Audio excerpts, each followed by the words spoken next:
आतापर्यंत आपण मॅथ्स 2 मधील सर्व चॅप्टर्स कंप्लीट केलेले आहेत। या सर्व चॅप्टर्स मधील सर्व टॉपिक्सच्या सर्व व्हिडिओजच्या लिंक आजच्या या व्हिडिओच्या डिस्क्रिप्शन मध्ये दिलेल्या आहेत। आज आपण मेन्शुरेशन या चॅप्टर मधील चॅलेंजिंग क्वेश्चन्स बघणार आहोत। क्वेश्चन नंबर 1 बघा, आपल्याला एक फिगर दिलेली आहे, आपण डिस्क्रिप्शन वाचूया फिगरचं। Some plastic balls of radius 1 centimetre were melted.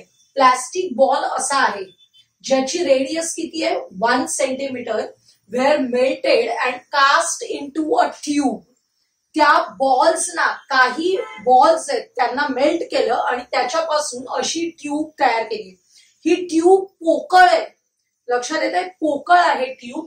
त्या ट्यूबचा थिकनेस आहे 2 centimetre, radii of the outer circle आहे 30 सेंटीमीटर आणि लेंथ ऑफ द ट्यूब आहे 90 सेंटीमीटर। बरोबर दिलेलं आहे बघा। The thickness, length and the outer radius of the tube were 2 centimeter म्हणजे थिकनेस। त्यानंतर काय दिलंय, आउटर लेंथ आहे 90 centimeter and outer radius is equal to 30 centimeter. How many balls were melted to make the tube. आपल्याला tube बनवण्यासाठी किती ball melt करावे लागतील। साधं सोपं एक्झाम्पल आहे, आपल्याला काय करायचंय, volume of the tube divided by volume of the sphere किंवा बॉल हे करायचंय, म्हणजे आपल्याला नंबर ऑफ ट्यूब्स मेल्टेड मिळतील। सुरुवात करूया आपण। फॉर ट्यूब आउटर रेडियस किती दिलेली आहे आपल्याला 30 सेंटीमीटर, लक्षात येते, आणि थिकनेस दिलेला आहे 2। या आउटर रेडियस मधून थिकनेस मायनस केला की आपल्याला इनर रेडियस मिळणार आहे।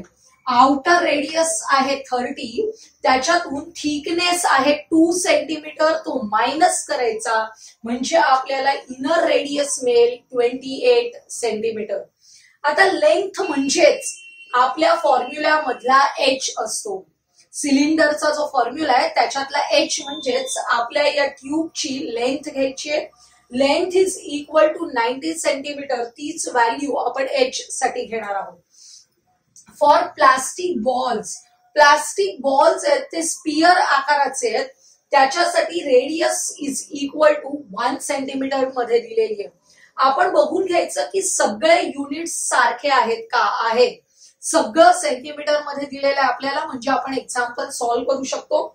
Number of balls that were melted to make the tube is equal to volume of the plastic in the tube. Tube तयार करण्यासाठी लागलेलं plastic divided by volume of the plastic balls. आता cylinder हे जी tube आहे ती पोकळ आहे, लक्षात येते, म्हणजे आतमध्ये काही नाहीये, त्याचा आउटर सरफेस आहे, थिकनेस आहे आणि आतमधला सरफेस आहे। अशा वेळी काय करावं लागतं, आउटर रेडियस घेऊन त्याचा व्हॉल्यूम काढायचा, मायनस इनर रेडियस घेऊन त्याचा व्हॉल्यूम काढायचंय। या दोघांचं सबट्रॅक्शन करायचंय। याच्यामध्ये पाय r1 square h minus pi r2 square h divided by volume of the plastic ball आहे, स्पियरचा फॉर्म्युला आहे 4/3 पाय r3। या न्यूमरेटर मध्ये काय कॉमन काढता येतं, पाय h। दोन्हीकडे बघा पाय आणि h कॉमन आहेत, ते आपण ब्रॅकेटच्या बाहेर काढले। ब्रॅकेट मध्ये लिहावं लागेल r1 square minus r2 square divided by volume of the स्पियरचा फॉर्म्युला आहे, त्याच्यामध्ये r ची व्हॅल्यू सबस्टिट्यूट केली 1। आता आपण पाय कॅन्सल केले, पाय कॅन्सल केल्यानंतर नेक्स्ट स्टेपला h म्हणजेच 90 सेंटीमीटर सबस्टिट्यूट केलं into r1 square minus r2 square that is 30 square minus 28 square divided by हा 1 क्यूब आहे तो 1 येणार आहे, त्यामुळे 4/3 राहतील फक्त। आता बघा 90 मल्टिप्लाइड बाय 30 स्क्वेअर किती येणार आहे 900 मायनस 28 स्क्वेअर येईल 784 मल्टिप्लाइड बाय हा 90 आणि 4/3 आहे, त्याचा रेसिप्रोकल घ्यावा लागतो मल्टिप्लाय करताना 3/4। या दोघांचं सबट्रॅक्शन केलं 116 आलं, मल्टिप्लाइड बाय 90 इंटू 3/4। आणि आपल्याला फायनल आन्सर येणार आहे 7830. म्हणजेच number of plastic balls that were melted to make the plastic काय तयार केली आहे ट्यूब इज इक्वल टू 7830. या टाईपचे एक्झाम्पल्स अतिशय सोपे असतात. फक्त याच्यामध्ये आउटर रेडियस आणि इनर रेडियस लक्षात घ्यायचे आपल्याला आणि त्यानुसार एक्झाम्पल सॉल्व्ह करायचंय. नेक्स्ट एक्झाम्पल बघूया. आपल्याला एक फिगर दिलेली आहे, त्याचं डिस्क्रिप्शन वाचूया. काय दिलंय? The diameter and thickness of a hollow metal sphere. हा स्पियर आहे मेटलचा आणि तो पोकळ आहे, बरोबर, with 12 centimeter radius and 0.01 thickness. Sorry, 12 centimeter काय आहे डायमीटर आणि 0.01 मीटर थिकनेस. हे आपल्याला मीटर मध्ये दिलेलं आहे, डायमीटर दिलाय सेंटीमीटर मध्ये. त्यामुळे अशा टाईपचे वेगवेगळे युनिट्स असतील तेव्हा आपल्याला लक्षात ठेवायचंय, कन्व्हर्जन करायचंय आपल्याला. The density of the metal is, density of the metal दिलेली आहे. Find the outer surface area and mass of the sphere. Mass of the sphere काढायला काय करावं लागतं? Density multiplied by volume. म्हणजे आपल्याला अगोदर व्हॉल्यूम काढावं लागेल आणि त्याच्यावरून आपल्याला मास काढता येईल. आपण स्टेप बाय स्टेप जाऊया. हा जो स्पियर आहे तो पोकळ आहे, हॉलो आहे. म्हणजे हा आउटर डायमीटर आपल्याला दिला होता 12 centimeter. Outer diameter of the sphere is 12 centimeter. Then radius is equal to 12/2 which is equal to 6 centimeter. आता बघा, हा जो थिकनेस आहे एवढा, मी पिंक कलरने रंगवलेला आहे, हा थिकनेस आहे 0.01 मीटर. या मीटरचं आपल्याला सेंटीमीटर मध्ये कन्व्हर्जन करायचंय. काय आहे? 1 meter is equal to 100 centimeter. म्हणजे 0.01 ला 100 ने मल्टिप्लाय करायचंय. या 100चे जे 2 झिरोज आहेत त्याच्यामुळे डेसिमल पॉइंट आपलं 2 घरं राईट साइडला शिफ्ट होणार आहे. म्हणजेच ते डेसिमल निघून जाणार आहे. आपल्याला आन्सर मिळणार आहे 1 centimetre. Thickness of the sphere is 1 centimetre. Outer radius आहे 6, थिकनेस आहे 1. त्याच्यावरून आपण इनर रेडियस काढूया, which is equal to R2. 6 minus 1 is equal to 5 centimetre. आता आपला क्वेश्चन नंबर 1 आहे, find the outer surface area. Surface area of the स्पियरचा formula आहे 4πr². आपल्याला आउटर सरफेस एरिया काढायचा आहे, त्यामुळे आपण घेणार आहोत R1. त्यामुळे outer surface area of the sphere is equal to 4πr1². Value substitute करूया. 4 इंटू 22/7 मल्टिप्लाइड बाय 6 इंटू 6. आपल्याला न्यूमरेटर्सचं मल्टिप्लिकेशन करावं लागेल. 3168 येईल. डिव्हायडेड बाय 7 आन्सर येणार आहे 452.57 सेंटीमीटर स्क्वेअर. आता आपण काढतोय व्हॉल्यूम ऑफ द स्पियर. लक्षात घ्या, हा स्पियर पोकळ आहे. म्हणजे आपल्याला बाहेरची रेडियस घेऊन व्हॉल्यूम ऑफ द स्पियर काढायचंय. त्यानंतर आतली रेडियस घेऊन व्हॉल्यूम ऑफ द स्पियर काढायचंय. त्या दोघांचं सबट्रॅक्शन केलं की आपल्याला actual volume of the metallic sphere मिळणार आहे. त्यामुळे volume of the sphere is equal to volume of the outer sphere minus volume of the inner sphere. आउटरची रेडियस आहे R1 आणि इनर स्पियरची रेडियस आहे R2. त्याप्रमाणे आपण फॉर्म्युला लिहिलाय 4/3πr1³ मायनस 4/3πr2³. या दोन टर्म्स मध्ये 4/3π कॉमन आहे. आपण हा कॉमन फॅक्टर काढलाय बाहेर. ब्रॅकेट मध्ये राहतील R1³ मायनस R2³.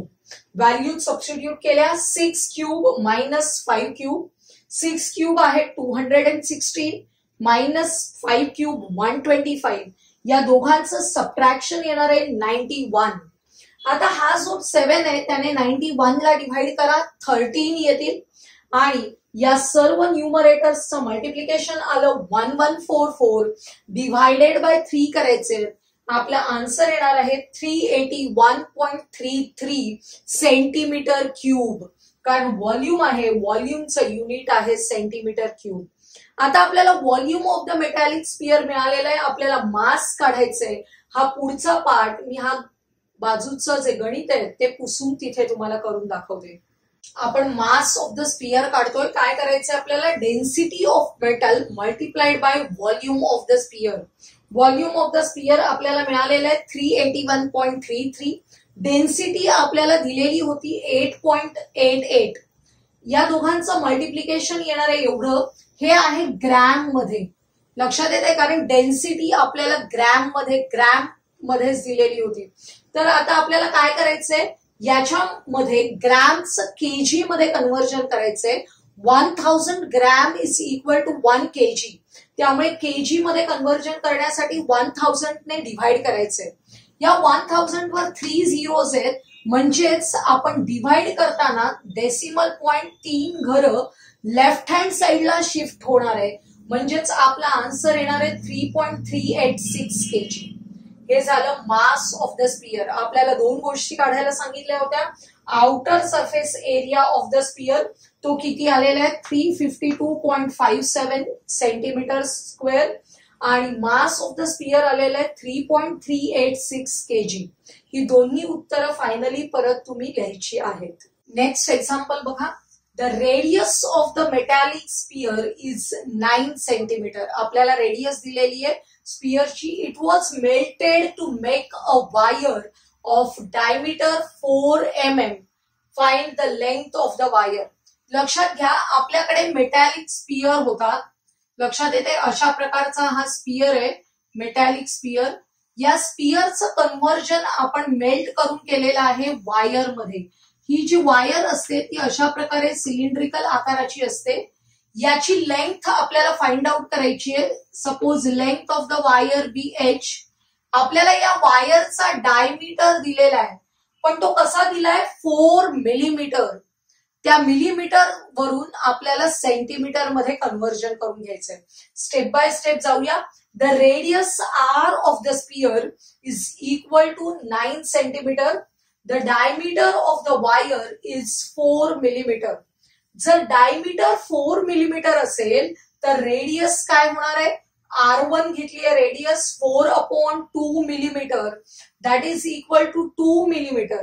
मिलीमीटरचं सेंटीमीटर मध्ये कन्व्हर्जन करायचंय 10 ने डिव्हाइड करावं लागेल.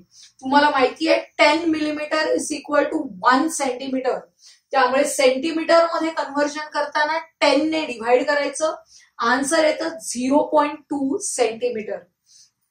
आता आपण length of the wire H घेतोय. तर स्पियर मेल्ट करून वायर तयार झाली आहे. याचाच अर्थ volume of the wire is equal to volume of the sphere. आपण बघितलं वायर कोणत्या आकाराची आहे? सिलेंड्रिकल आकाराची आहे. लक्षात येते? त्यामुळे व्हॉल्यूम ऑफ द सिलेंडरचा फॉर्म्युला वापरायचा आहे. आणि आपली रेडियस आहे R1, म्हणजे पाय R1 स्क्वेअर एच असा फॉर्म्युला आपण वापरणार आहोत. आणि व्हॉल्यूम ऑफ द स्पियरचा फॉर्म्युला आहे 4/3 पाय R क्यूब. या दोन्ही बाजूचा जो पाय आहे तो आपण कॅन्सल करायचा आहे. दोन्हीकडे सारखाच आहे. आता व्हॅल्यू सबस्टिट्यूट करा. R1 ची व्हॅल्यू आहे 0.2. R1 स्क्वेअर म्हणजे 0.2 multiplied by 0.2 into H is equal to 4 into 4/3 into 9 into 9 into 9. तर R cube. Radius of the sphere आहे 9. 3 टाइम्स 9 घ्यायचे आहेत आपल्याला. आता एच ची व्हॅल्यू काढायची आहे या, म्हणजे या दोघांचं जे मल्टिप्लिकेशन आहे ते आपल्याला अपोजिट साइडला घेऊन जायचंय. ते अपोजिट साइडला गेल्यावर डिव्हायडेड बाय होणार आहेत. आणि हे जे सगळे नंबर्स आहेत ते आपण न्यूमरेटर मध्ये लिहिलेले आहेत. आता बघा, याचं डेसिमल पॉइंट मला काढून टाकायचंय. 0.2 मल्टिप्लाइड बाय 0.2. 0.2 मल्टिप्लाइड बाय 0.2 होतात 0.04. याचं डेसिमल पॉइंट काढण्यासाठी मला कितीने मल्टिप्लाय करावं लागतं? 100 ने. आणि मग मला आन्सर येतं 4. लक्षात येते? त्यामुळे मला डिनॉमिनेटर मध्ये मी 100 ने मल्टिप्लाय केलं, आन्सर 4 येत आहे. त्याच वेळी मला न्यूमरेटर मध्ये कितीने मल्टिप्लाय करावं लागतं? 100 ने. याचा डेसिमल पॉइंट काढण्यासाठी जर मी 100 ने मल्टिप्लाय केलं तर न्यूमरेटर मध्ये पण मी कितीने मल्टिप्लाय करणार आहे? 100 ने. लक्षात येते? आणि 100 ने मल्टिप्लाय केल्यामुळे मला डिनॉमिनेटर 4 आलेला आहे. आणि न्यूमरेटर मध्ये आता मल्टिप्लिकेशन केलं तर 24300 सेंटीमीटर, कारण आपले सगळे युनिट्स सेंटीमीटर मध्ये केलेले आहेत आपण. आता सेंटीमीटरचं लेंथ ऑफ द वायर आहे ती मीटर मध्ये कन्व्हर्ट करायची असेल तर 100 centimeter is equal to 1 meter. त्यामुळे या सेंटीमीटरला 100 ने डिव्हाइड करा, तुम्हाला मीटर मिळणार आहे 243 मीटर. बघा, length of the wire is equal to 243 meter. आजच्या या व्हिडिओमध्ये आपण पुस्तकातलेच काही चॅलेंजिंग क्वेश्चन्स बघितलेले आहेत. आता पुस्तकाबाहेरील चॅलेंजिंग क्वेश्चन्स आपण परीक्षेच्या वेळी सरावासाठी एक्स्ट्रा पाहणार आहोत. तर पुढील सर्व व्हिडिओज पाहण्यासाठी आपण आपल्या चॅनलला सबस्क्राईब करा. आज खरं तर आपला मॅथ्स 1 मॅथ्स 2 चा अभ्यासक्रम पूर्णपणे संपलेला आहे. इथून पुढचे आपले जे 10th स्टँडर्ड साठीचे व्हिडिओज असणार आहेत त्याच्यामध्ये एक्स्ट्रा क्वेश्चन्स पेपर पॅटर्नला अनुसरून वेगवेगळ्या प्रकारचे प्रश्न, मार्गदर्शन, इतर काही मागे झालेल्या प्रश्नपत्रिका या सर्वांचं डिस्कशन आपण टप्प्याटप्प्याने करणार आहोत. त्यामुळे पुढील या महत्वाच्या व्हिडिओसाठी नक्कीच तुम्ही आपल्या चॅनलला सबस्क्राईब करणार आहात.